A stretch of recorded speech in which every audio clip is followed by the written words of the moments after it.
सुस्वागतम वसुधैव कुटुंबकम। Welcome in दी नाश्ता भारत। आप पढ़ रहे हैं अर्धचंद्र के साथ प्रेमचंद्र का उपन्यास वरदान। तो आगे पढ़ते हैं। उसने जाकर देखा तो चौका लगा हुआ है। नवीन मिट्टी की मीठी मीठी सुगंध आ रही है। आसन स्वच्छता से बिछा हुआ है। एक थाली में चावल और चपातियां हैं। दाल और तरकारियां अलग अलग कटोरियों में रखी हुई हैं। लोटा और गिलास पानी से भरे हुए रखे हैं। यह स्वच्छता और ढंग देखकर प्रताप सीधा मुंशी संजीवन लाल के पास गया और उन्हें लाकर चौके के सामने खड़ा कर दिया। मुंशी जी खुशी से उछल पड़े। चट कपड़े उतार हाथ पैर धो प्रताप के साथ चौके में जा बैठे। बेचारी बिरजन क्या जानती थी कि ये महाशय भी बिना बुलाए पाहुने हो जाएंगे। उसने केवल प्रताप के लिए भोजन बनाया था और वह उस दिन बहुत लजाई और दबी आंखों से माता की ओर देखने लगी। सुशीला ताड़ गई। मुस्कुराकर मुंशी जी से बोली, तुम्हारे लिए अलग भोजन बना है, लड़कों के बीच में क्या जाके कूद पड़े। ब्रजरानी ने लजाते हुए दो थालियों में थोड़ा थोड़ा भोजन परोसा। मुंशी जी, बिरजन ने चपातियां अच्छी बनाई हैं, नरम, श्वेत और मीठी। प्रताप, चावल देखिए, छिटक दो और चुन लो। मुंशी जी, मैंने ऐसी चपातियां कभी नहीं खाई, सालन बहुत स्वादिष्ट है। बिरजन, चाचा को शोरबेदार आलू दो। यह कहकर प्रताप हंसने लगा। विरजन ने लजाकर सिर नीचे कर लिया।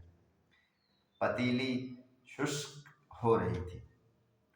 सुशीला पति से, अब उठोगे भी, सारी रसोई चट कर गए तो अभी अड़े बैठे हो। मुंशी जी, क्या तुम्हारी लाड़ टपक रही है। निदान दोनों रसोई की इतिश्री करके उठे। मुंशी जी ने उसी समय एक मोहर निकालकर बिरजन को पुरस्कार में दी। डिप्टी श्यामचरण की धाक सारे नगर में छाई हुई थी। नगर में कोई ऐसा हाकिम न था जिसकी लोग इतनी प्रतिष्ठा करते हों। इसका कारण कुछ तो यह था कि वे स्वभाव के मिलनसार और सहनशील थे, और कुछ यह कि रिश्वत से उन्हें बड़ी घृणा थी।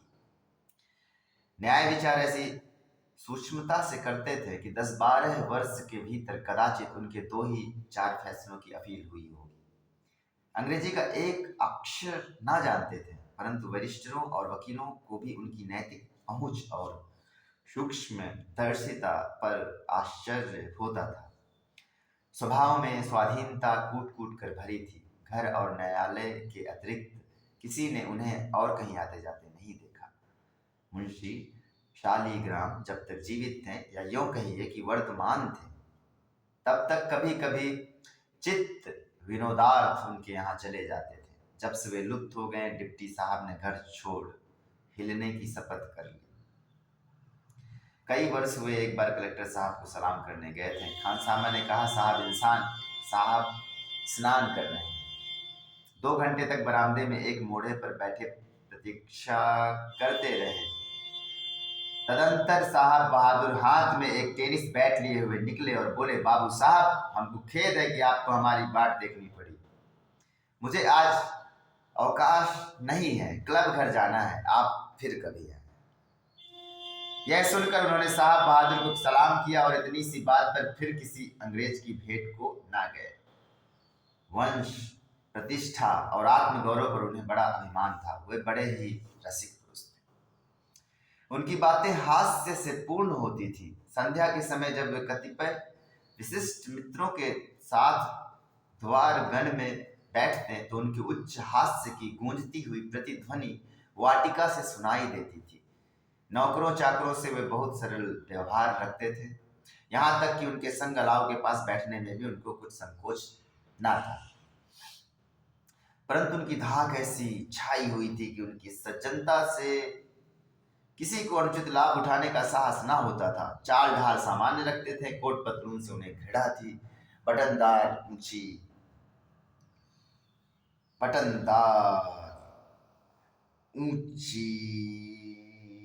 अचकन, उस पर एक रेशमी काम की अबा, काला शिमला ढीला पाजामा और दिल्ली वाला नोकदार जूता उनकी मुख्य पोशाक थी। उनके दोहरे शरीर, गुलाबी चेहरे और मध्यम डील पर जितनी यह पोशाक शोभा देती थी, उतनी कोट पतलून से संभव ना थी। यद्यपि उनकी धाक सारे नगर भर में फैली हुई थी, तथापि अपने घर के मंडलांतर्गत उनकी एक ना चलती थी। यहाँ उनकी सुयोग्य अर्धांगिनी का साम्राज्य था। वह अपने अधिकृत प्रांत में स्वच्छंदता पूर्वक शासन करती थी। कई वर्ष व्यतीत हुए। डिप्टी साहब ने उनकी इच्छा के विरुद्ध एक महाराजिन नौकर रख ली। महाराजिन कुछ रंगीली थी। प्रेमवती अपने पति की इस अनुचित कृति पर ऐसी रुष्ट हुई कि कई सप्ताह तक कोप भवन में बैठी रही। निदान विवश होकर डिप्टी साहब ने महाराजिन को विदा कर दिया। तब से उन्हें फिर कभी गृहस्थी के व्यवहार में हस्तक्षेप करने का साहस ना हुआ। मुंशी जी के 2 बेटे और 1 बेटी थी। बड़ा लड़का राधाचरण गत वर्ष डिग्री प्राप्त करके इस समय रुड़की कॉलेज में पढ़ता था। उसका विवाह फतेहपुर सीकरी के एक रईस के यहाँ हुआ था। मझली लड़की का नाम सेवती था। उसका भी विवाह प्रयाग के एक धनी घराने में हुआ था। छोटा लड़का कमलाचरण अभी तक अविवाहित था। प्रेमवती ने बचपन से ही लाड़ प्यार करके उसे ऐसा बिगाड़ दिया था कि उसका मन पढ़ने लिखने में तनिक भी ना लगता था। 15 वर्ष का हो चुका था, पर अभी तक सीधा सा पत्र भी ना लिख सकता था। मियाँ जी बैठे, उन्हें इसने 1 मास के भीतर निकालकर सांस ली। तब पाठशाला में नाम लिखाया गया। वहां जाते ही उसे ज्वर चढ़ाता और सिर दुखने लगता था, इसलिए वहां से भी वह उठा लिया गया।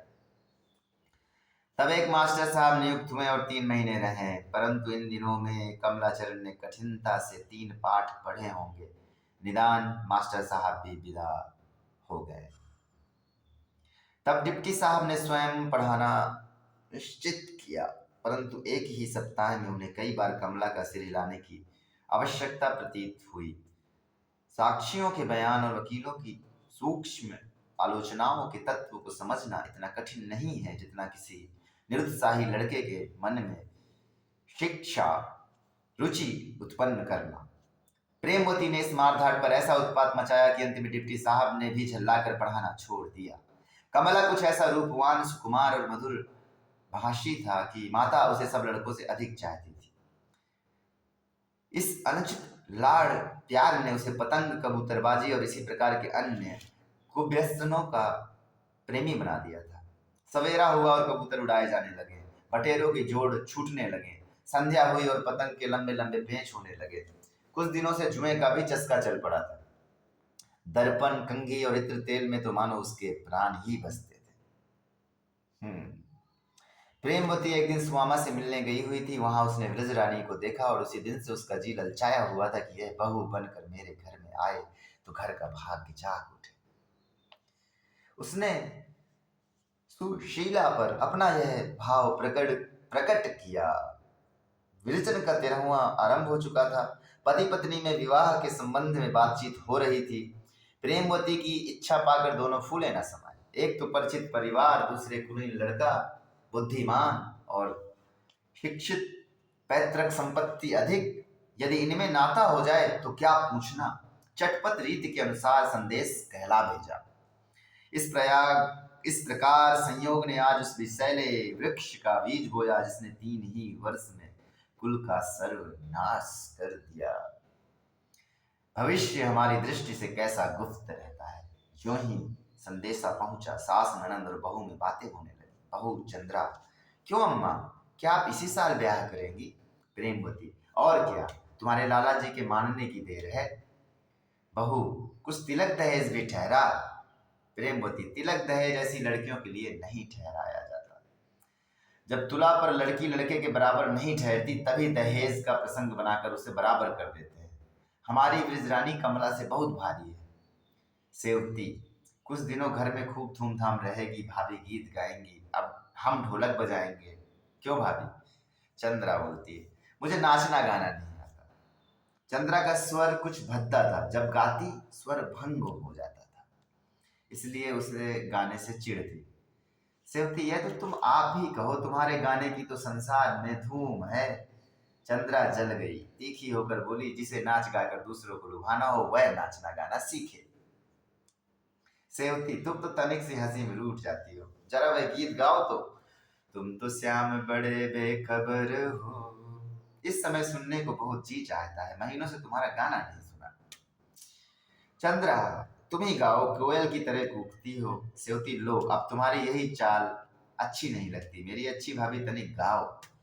चंद्रा, मैं इस समय ना गाऊंगी, क्या मुझे कोई डोमनी समझ लिया है? सेवती, मैं तो बिना गीत सुने आज तुम्हारा पीछा ना छोड़ूंगी। सेवती का स्वर परम सुरीला और चित्ताकर्षक था। रूप और आकृति भी मनोहर, कुंदन वर्ण और रसीली आंखें, प्याजी रंग की साड़ी उस पर खूब खिल रही थी।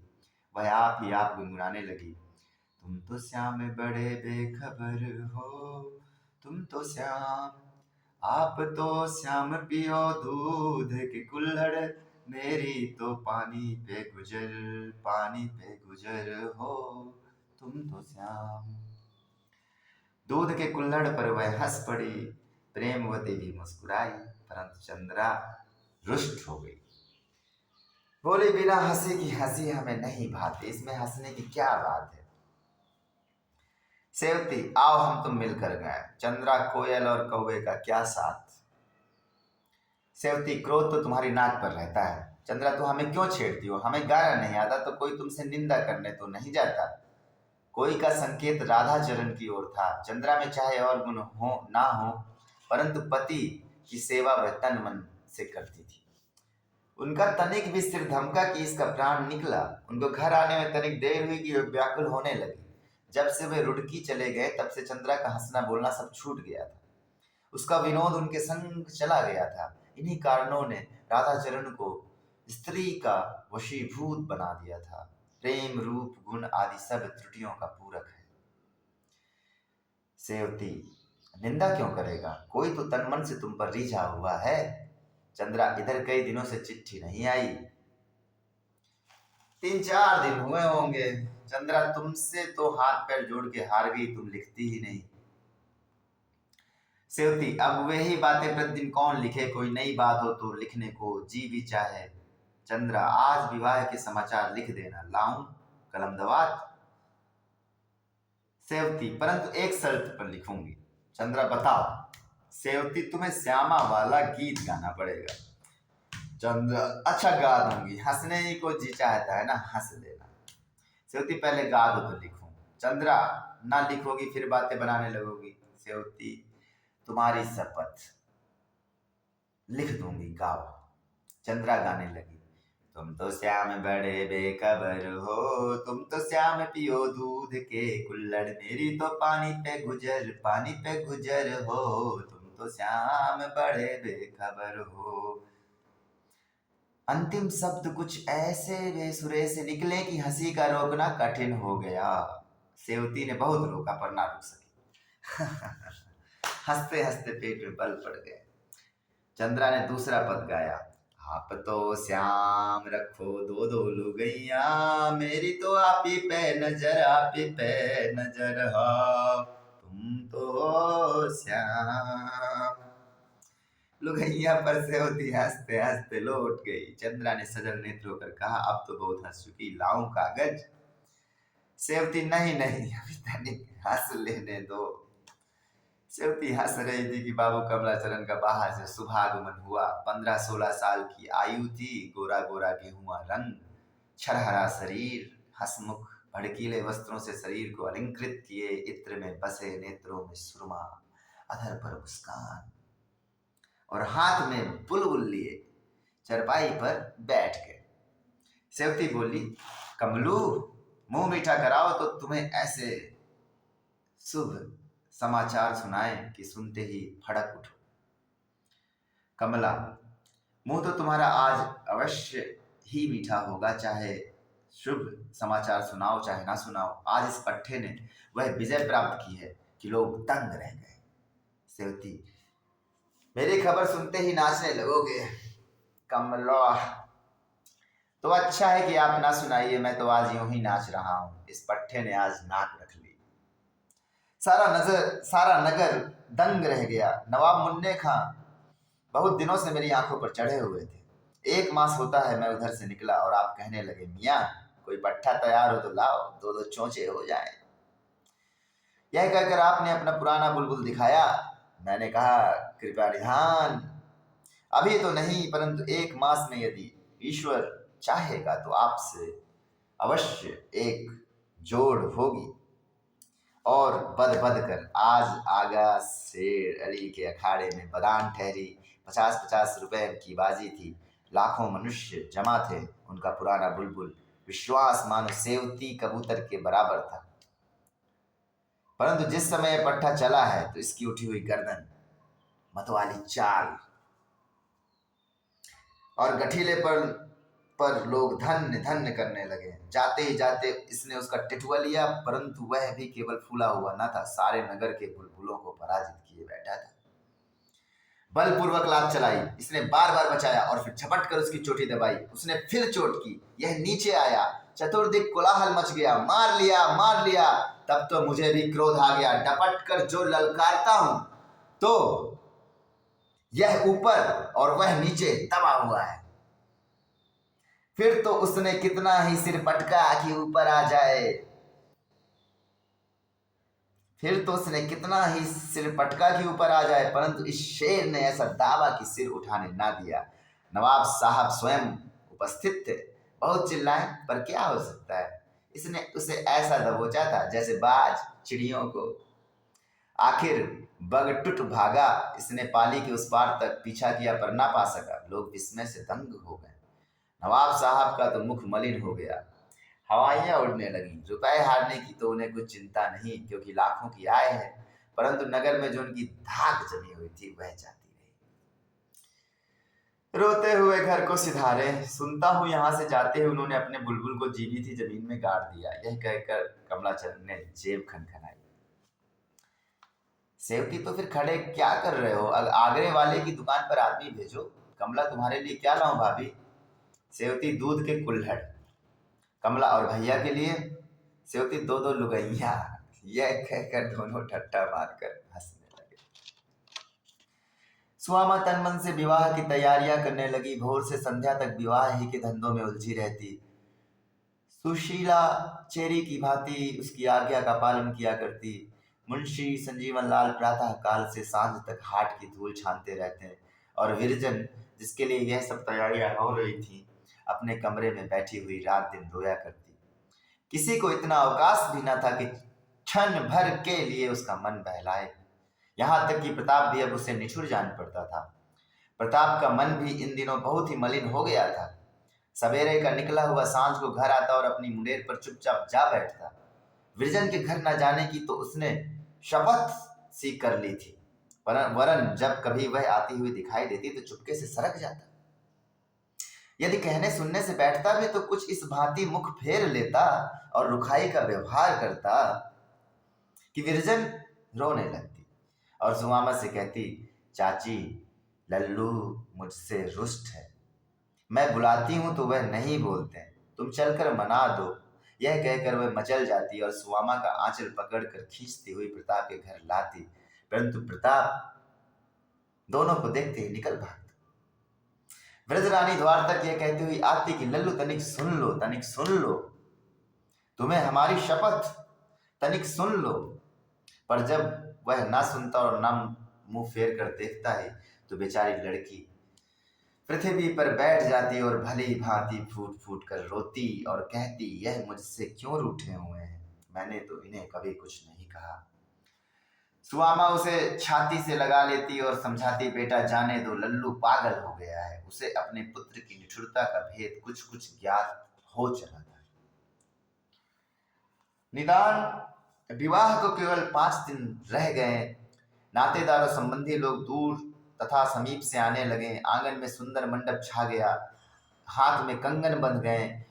यह कच्चे धागे का कंगन पवित्र धर्म की हथकड़ी है जो कभी हाथ से न निकलेगी, और मंडप उस प्रेम और कृपा की छाया का स्मारक है जो जीवन पर्यंत सिर से ना उठेगी।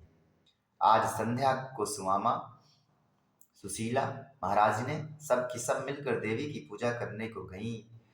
महरियां अपने धंधों में लगी हुई थी।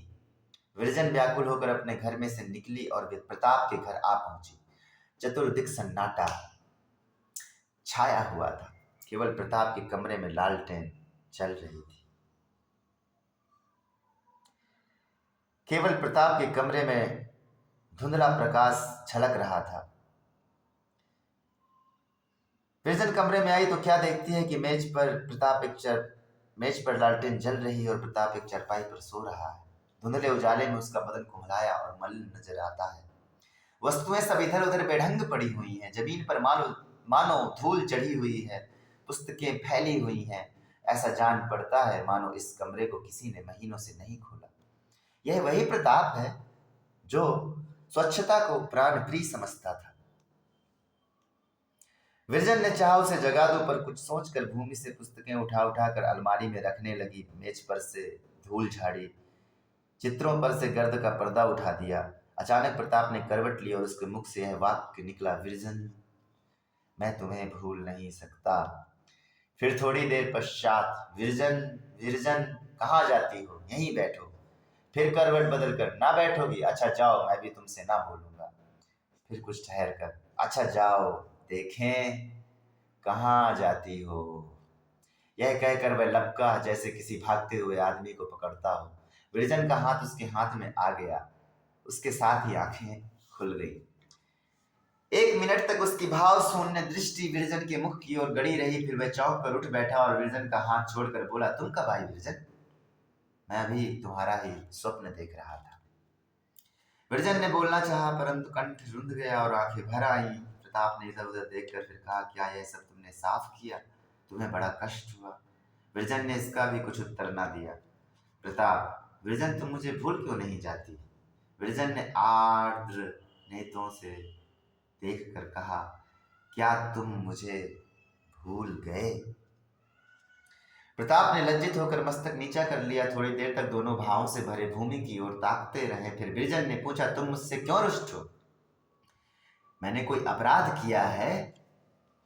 प्रताप, ना जाने क्यों अब तुम्हें देखता हूं तो जी चाहता है कि कहीं चला जाऊं। विरजन, क्या तुमको मेरी तनिक भी मोह नहीं लगती? मैं दिन भर रोया करती हूँ, तुम्हें मुझ पर दया नहीं आती? तुम मुझसे बोलते तक नहीं। बतलाओ, मैंने तुम्हें क्या कहा जो तुम रूठ गए? प्रताप, मैं तुमसे रूठा थोड़े ही हूं। तुम मुझसे बोलते क्यों नहीं? प्रताप, मैं चाहता हूं कि तुम्हें भूल जाऊं। तुम धनवान हो, तुम्हारे माता पिता धनी हैं, मैं अनाथ हूं, मेरा तुम्हारा क्या साथ? विरजन, अब तक तो तुमने कभी यह बहाना ना निकाला था, क्या अब मैं अधिक धनवान हो गई? यह कहकर विरजन रोने लगी। प्रताप भी द्रवित हुआ, बोला, विरजन, हमारा तुम्हारा बहुत दिनों तक साथ रहा, अब वियोग के दिन आ गए। थोड़े दिनों में तुम यहाँ वालों को छोड़कर अपने ससुराल चली जाओगी। उस समय मुझे अवश्य ही भूल जाओगी। इसलिए मैं भी चाहता हूँ कि तुम्हें भूल जाऊं, परंतु कितना ही चाहता हूँ कि तुम्हारी बातें स्मरण में ना आए, वे नहीं मानती। अभी सोते सोते तुम्हारा ही स्वप्न देख रहा था। प्लीज शेयर एंड सब्सक्राइब नाश्ता भारत।